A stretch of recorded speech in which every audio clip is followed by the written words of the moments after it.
menghantam lawannya. Tanpa disangka, ia melukai pipi lawannya dan mengubur karirnya.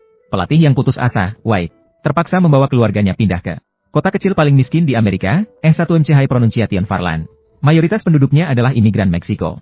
Mereka umumnya hidup dalam kemiskinan. Keluarga yang terbiasa tinggal di kota besar. Mereka memiliki kesan pertama yang buruk terhadap kota kecil yang terbelakang ini. Untuk menenangkan keluarganya, White membawa mereka makan malam. Namun mereka menemukan tidak ada burger sama sekali. Menu hanya berisi makanan ringan khas Meksiko. Setelah makan malam, sebuah mobil geng kecil berhenti di luar restoran. Bahkan ada yang bersiul pada putri di bawah umur mereka. Bersiul.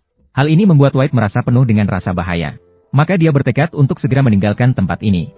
Pagi-pagi sekali, White datang ke sekolah untuk melaporkan diri. Untuk mempertahankan pekerjaannya, White terpaksa mengambil beberapa pekerjaan. Guru sains kehidupan, guru olahraga, dan pelatih sepak bola Amerika. Ini adalah kehormatan terakhirnya sebagai pelatih sepak bola Amerika. Namun segera habis karena satu insiden. Kepala sekolah bertemu dengan White dan dari catatan, mengetahui bahwa dia sering marah dan menghina pemainnya sendiri. Bahkan baru-baru ini, dia bahkan memukul lawan dengan sepatu paku. Tanpa jalan keluar, White hanya bisa mengakui bahwa dia agak pemarah dan berjanji untuk menahan amarahnya. Kepala sekolah pun lega. Kemudian menempatkan White di samping pelatih tua White.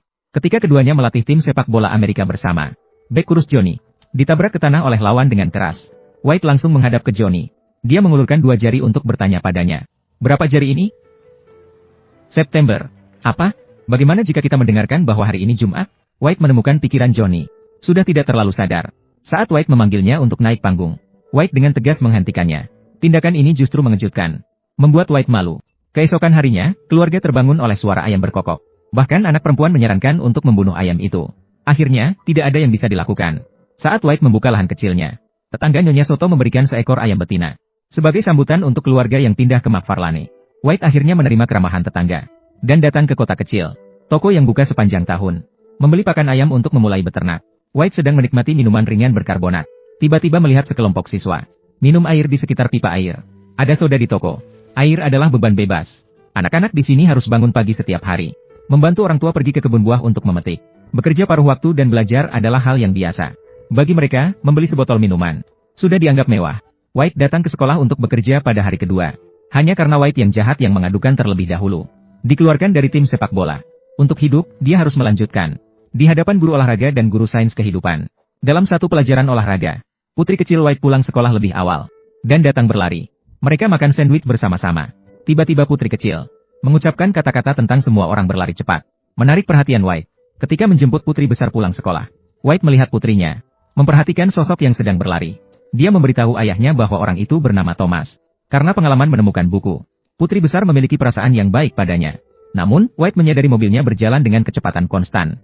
Tidak bisa mengejar langkah Thomas sama sekali. Maka dia bertekad untuk mengorganisir tim lari lintas alam dan melaporkannya kepada kepala sekolah. Awalnya kepala sekolah tidak setuju. Dia pikir lari lintas alam hanya untuk anak bangsawan, yang hanya mereka yang berada yang ikut. Dan White sendiri tidak pernah terlibat dalam lari lintas alam. Kepala sekolah tidak memiliki kepercayaan pada hal itu. Namun, White percaya bahwa kebanyakan anak-anak di sini berlari sangat cepat. Mereka biasanya mengandalkan kacang dan biji-bijian untuk mendapatkan karbohidrat yang cukup, bahkan bisa bertahan di suhu tinggi. Terutama Thomas yang berbakat. White mengikuti langkahnya dengan mobil. Namun, dia tertinggal jauh. Thomas tidak mengerti tujuan White mengikutinya. Jadi dia berhenti dan bertanya, "Kenapa kamu mengikuti saya? Apakah kamu tahu seberapa cepat saya berlari? Kenapa? Apakah kamu polisi?" "Saya tidak tahu apakah speedometer mobil ini normal. Mobil ini cukup tua. Jika speedometernya normal, kecepatan Anda sekitar 19 km per jam. Artinya, Anda bisa berlari 1,6 km dalam 5 menit. Lalu apa? Apakah kamu selalu berlari begitu cepat?" "Saya tidak memiliki mobil lagi, kan?" Thomas tidak mempermasalahkannya. Lagi pula, dia tidak punya alat transportasi. Untuk menghemat waktu, hanya bisa berlari secepat mungkin. Setelah kembali ke rumah, White sengaja memeriksanya. Rekor pribadi lari lintas alam tahun lalu. Menemukan kecepatan Thomas. Sudah bisa keluar dari 10 besar. Yang penting adalah dia tidak mengenakan sepatu lari profesional. White menganggap masa depan Thomas tidak terduga. Maka dia berhasil meyakinkan kepala sekolah dengan data. Untuk memilih atlet potensial, White memberikan minuman ringan dingin sebagai hadiah. Meminta anak-anak berlari secepat mungkin. Putih ingat, beberapa anak laki-laki yang jauh di depan tim menemukan Johnny yang memiliki hubungan dengannya. Juga di antara mereka. Maka White dengan sukarela meminta bantuan Johnny. Menggabungkan 7 orang lainnya ke dalam tim. Dia bahkan menyebutkan nama Thomas dengan sengaja. Johnny segera melaksanakannya. Selain Thomas, yang lain semua setuju. Untuk menggabungkan Josh yang suka mencuri ke dalam tim. White dengan sukarela membantu dia keluar dari masalah. Satu-satunya masalah adalah Thomas. Karena adikku dan yang lainnya. Ketika berkelahi di samping, White akhirnya melihat harapan untuk memaksa Thomas masuk tim. Mereka bersatu dengan kepala sekolah untuk menjatuhkan hukuman skorsing padanya. 7 orang berkumpul bersama. Danny agak gemuk. Namun dia diejek oleh yang lain. Namun White tetap memutuskan untuk mempertahankan Danny. Karena perannya yang penting dalam tim. Untuk menjaga 2 saudara lainnya. Saat latihan pertama, White langsung jatuh di depan pintu toko karena kelelahan. Beruntung, anggota tim tetap berlari tanpa henti. Untungnya para anggota tim masih tetap bertahan untuk berlari. Setelah latihan selesai, semua berkumpul di sekitar keran air untuk minum. Danny akhirnya mengejar mereka dengan napas tersengal-sengal. Untuk mendinginkan diri, anak-anak langsung mencuci sepatu mereka dengan air. White dengan cermat melihat, sebagian besar orang tidak memiliki sepatu lari. Sepatu rusak di kakinya. Itu satu-satunya sepatu mereka. Untuk menginspirasi para anggota tim, White membayarnya dari kantongnya sendiri. Untuk membuatkan mereka seragam tim. Dan membeli 7 pasang sepatu lari baru. Para pemain sangat senang dengan ini. Masih kalah dengan peserta lain yang memiliki perlengkapan bagus. White membayar sendiri. Sebelum pertandingan, White menjelaskan aturan penilaian lari lintas alam. Lari lintas alam dinilai berdasarkan poin individu. Menentukan peringkat tim secara keseluruhan. Jika orang pertama yang selesai berlari, akan mendapatkan 1 poin. Orang kedua yang menyelesaikan, akan mendapatkan 2 poin. Dan begitu seterusnya. Menambahkan poin 5 pemain pertama yang finish dalam tim. Tim dengan poin terendah menang. Setelah memahami aturan, anggota tim berdiri di garis start, menunggu tembakan start wasit. Mereka disindir oleh lawan di samping. Setelah pertandingan dimulai, Thomas yang ingin berlari cepat, malah dihadang oleh 2 lawan lainnya. Akhirnya dia mendorong mereka dengan kesal. Namun hasil perlombaan tidak memuaskan. Tim S1MC High Pronunciation Farland karena memiliki poin tertinggi, mendapatkan posisi terakhir. Anak-anak merasa sedikit kecewa. White dengan sukarela mengakui kelalaiannya. Tidak melakukan penelitian sebelumnya terhadap bagian jalan berkelok di pegunungan. Di sekitar S1MC High Pronunciation Farland adalah dataran. Tidak ada jalan berliku.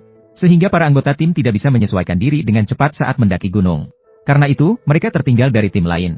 White baru mengungkapkan emosinya setelah kembali ke rumah. Baru terungkap emosinya. Karena dia menganggap tim lari lintas alam sebagai batu loncatan karir. Jika tim lari lintas alam tidak bisa meraih posisi terdepan, impian White untuk meninggalkan kota kecil akan pupus. Setelah itu, istri menghibur White. Meminta dia untuk lebih memperhatikan keluarga. Dan memberikan tugas untuk mengambil kue untuk putrinya. Diberikan kepada White. White dengan senang hati menyetujuinya. Keesokan harinya, White membawa anggota timnya menuju tumpukan kulit almond yang menyerupai bukit. Mereka diminta untuk mensimulasikan jalur pegunungan di sini. Untuk berlatih. Ketika para anggota tim sudah kelelahan, tetapi Thomas tidak mau berhenti. White menghentikannya dari melanjutkan siksaan diri. Tanpa disangka emosi lawan jadi hancur total. Apakah kau merasa kuat, White? Kami lebih kuat. Kami bukan pelari, kami petani. Kami akan selalu menjadi petani. Setiap hari kita bangun dan lakukan hal yang sama. Seperti itu berulang kali. Kau bisa membuat kami berlari 100 atau 1000 kali. Tahu mengapa? Ini tidak akan membuat perbedaan, mengerti? Pada akhirnya, Thomas meninggalkan tim. White hanya bisa menghentikan pertandingan. Ketika dia kembali ke rumah dengan pikiran yang kacau. Tapi dia menyadari dia lupa mengambil kue untuk putrinya. Karena pesta ulang tahun sudah lewat jam 6. White hanya bisa kembali ke rumah dan minta maaf kepada putrinya. Tapi tidak bisa mendapatkan pengertian dari putrinya. White yang sedang murung pergi keluar untuk menghilangkan pikirannya. Tapi dia menemukan Thomas duduk di jembatan langit. Ketika White mendekat, dia melihat Thomas wajahnya terluka. Dia dengan cemas bertanya apa yang terjadi padanya. Thomas menunjukkan ekspresi sedih. Luka di wajahnya sendiri. Meskipun dipukul oleh ayahnya. Tapi dia tidak menyalahkan ayahnya. Ternyata ayahnya yang sering bepergian. Kembali ke rumah. Mengetahui putrinya hamil. Dia marah sampai memukul dinding. Karena tangan petani sangat penting. Thomas khawatir ayahnya akan mengganggu pekerjaannya. Maka dia pergi menghentikannya dan terluka. Hidup tanpa harapan seperti ini membuat Thomas ingin segera pergi. Menyadari bahwa dia ingin bunuh diri. White segera diri. Karena tidak mengambil kue. Ditolak oleh putrinya. Mengatakan kepada Thomas. Namun itu tidak menghibur Thomas. Mereka memiliki perbedaan mendasar. Salah satunya merasa khawatir akan hidupnya. Maka, White memberikan kepada Thomas. Memikirkan skenario terburuk. Karena ketinggian jembatan terbatas. Peluang bertahan hidup jika terjun cukup besar. Namun mungkin harus menerima konsekuensi kedua kaki rusak. Thomas tidak ingin menjadi beban bagi keluarganya. Maka setelah ditarik turun oleh White, dia kembali bergabung dengan tim lari lintas alam. Langkah ini juga memberikan harapan baru kepada White. Tim setelah sebulan menghadapi pertandingan melawan tim SMA Clovis. Tim kali ini melakukan latihan yang cukup intensif. Dengan cepat beradaptasi dengan lintasan yang beragam. Pada tahap sprint terakhir, Thomas melampaui lawan-lawan di depannya. Dengan waktu 16 menit 31 detik. Meraih posisi pertama. Setelah akhirnya memeriksa skor, tim S1MC High Pronunciation Farland menang dengan selisih 1 poin. Meraih kemenangan. Hasil pertandingan kali ini juga memberikan White keyakinan untuk melanjutkan latihan. Namun, dalam satu sesi latihan, Danny dan 2 saudara kandung lainnya, namun tiba-tiba keluar dari tim. Ternyata ayah mereka meminta ketiga saudara untuk bekerja memetik selama waktu luang. Maka White memutuskan untuk mengunjungi mereka secara langsung. Ayah ketiga saudara itu jelas memahami motif White, dan dengan tegas menolak permintaannya. Lari lintas alam seperti TV, tidaklah penting. Jika mereka berlatih 1 jam denganmu, berarti mereka bekerja 1 jam kurang dengan saya. Itu berarti mereka tidak akan mendapatkan uang. Saya tidak berharap orang seperti Anda bisa mengerti. Setelah mendengar itu, White pergi dengan diam-diam. Keesokan harinya, pagi-pagi sekali, dia muncul di depan pintu rumah ketiga saudara itu, mengikuti keluarga itu ke ladang untuk memetik sayuran. Barulah White mengetahui saat berbincang-bincang, bahwa memetik sebenarnya bukan dihitung per jam, melainkan dihitung per luas tanah. Hanya dengan bekerja lebih cepat, mereka bisa mendapatkan lebih banyak uang. Pemetikan dengan wajah menghadap tanah membuat punggung Houye sangat tidak nyaman. Beruntung ada yang memperhatikannya tepat waktu, membantunya dengan pijatan. Barulah merasa lega. Ibu dari 3 bersaudara melihat ketekunan Houye. Secara sukarela menuangkan segelas air untuknya. Houye mengucapkan terima kasih dan berkata, mendatangi 3 bersaudara. Dia punya rencana yang menguntungkan semua pihak. Jika 3 bersaudara harus bekerja hingga larut malam, maka rencana latihan bisa ditunda. Latihan bisa dilakukan nanti. Saat ada pertandingan, 3 bersaudara hanya perlu pergi bekerja lebih awal. Houye menyatakan dia juga akan membantu, sehingga bisa menyisakan sedikit waktu luang. Usaha Houye segera membuahkan hasil. Setelah bangun dari tidurnya, menemukan ibu dari 3 bersaudara, datang dengan sekelompok orang ke rumah, membuat daging kukus dengan tepung jagung, digunakan untuk mengumpulkan dana tim. Anak-anak saya berlari untukmu, mereka butuh seragam baru dan sepatu yang lebih baik. Bagaimana kamu bisa membelikan mereka sepatu murah tanpa merasa bangga untuk mereka? Kamu orang baik, jadi saya akan membantu kamu. Dalam kegiatan selanjutnya, untuk mengumpulkan dana, para anggota tim juga bergabung dengan tim cuci mobil.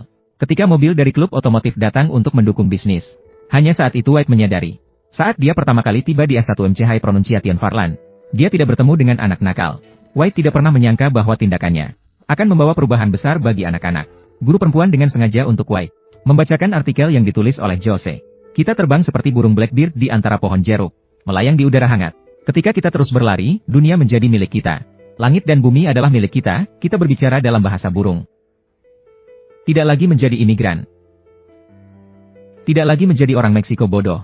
Ketika kita berlari, jiwa kita terbang. Kita sedang berbicara dengan roh. Ketika kita berlari, kita adalah dewa. Guru wanita menangis terseduh-seduh karena ini. Dia sangat berterima kasih kepada White. Perubahan yang dibawa untuk S1MC High Pronunciation Farland. Sikap White juga berubah karena ini. Selain latihan lari sehari-hari, dia juga menyempatkan waktu untuk meminta anak-anak belajar, mendorong mereka untuk mendapatkan gelar universitas. Thomas dengan gembira menceritakan hal ini kepada ayahnya. Ayahnya ingin menghentikannya dari melanjutkan sekolah. Hanya karena ayahnya berpikir, orang-orang yang bekerja di ladang tidak memerlukan pengetahuan yang banyak. Membaca malah merusak mata. Namun Thomas memiliki pendapatnya sendiri.